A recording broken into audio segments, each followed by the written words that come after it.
Αυτή είναι η γρήγορη ανασκόπησή μας για τους τρεις αρχιτέκτονες της Σοβιετικής εξουσίας, τον Λένιν, τον Τρότσκι και τον Στάλιν.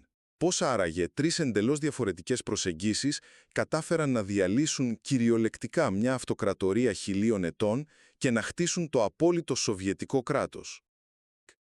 Λοιπόν, ας τα πάρουμε από την αρχή. Πρώτον έχουμε τον Λένιν, ο οποίος δεν ήθελε απλώς κάποιες χαλαρές πολιτικές αλλαγές, αλλά την πλήρη, χειρουργική εκτομή ολόκληρου του ρουσικού παρελθόντος. Ήταν μια ξεκάθαρη, διεθνιστική ρήξη απέναντι σε μια ιστορία 1000 ετών, διαλύοντας τα πάντα για να ξεκινήσει μια νέα κοινωνία, κυριολεκτικά από το μηδέν. Σκεφτείτε το λίγο, πώς ακριβώς καταστρέφεις έναν ολόκληρο πολιτισμό εκ θεμελίων. Δεύτερον, αξιοσημείωτο είναι ότι ενώ ο Λένιν γκρέμισε το παρελθόν, ο Τρότσκι, αν και ήταν ο βασικός οργανωτής της ένοπλης εξέγερσης, αποδείχθηκε εντελώς αποκομμένος από την ίδια τη λαϊκή πραγματικότητα.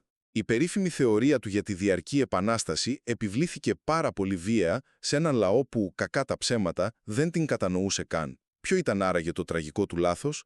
Η απουσία οποιοδήποτε οργανικού δεσμού με τις μάζες και ο υποβόσκον λαϊκός αντισημιτισμός μετέτρεψαν τον ίδιο του τον διεθνισμό στο όπλο που τελικά τον κατέστρεψε. Τρίτον, πέρα από αυτό, στο προσκήνιο βγήκε ο Στάλιν.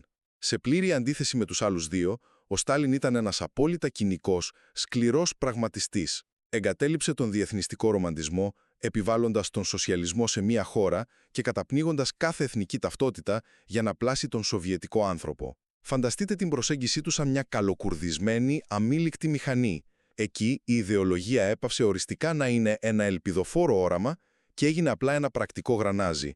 Ένας στιγνός γραφειοκρατικός μηχανισμός τρόμου με μοναδικό σκοπό την απόλυτη επιβίωση του κράτους. Τελικά, αυτό που ξεκίνησε ως η απόλυτη ιδεολογική ουτοπία για την καταστροφή του παρελθόντος, κατέληξε στην πιο σκληρή, απρόσωπη, γραφειοκρατική δικτατορία της ιστορίας.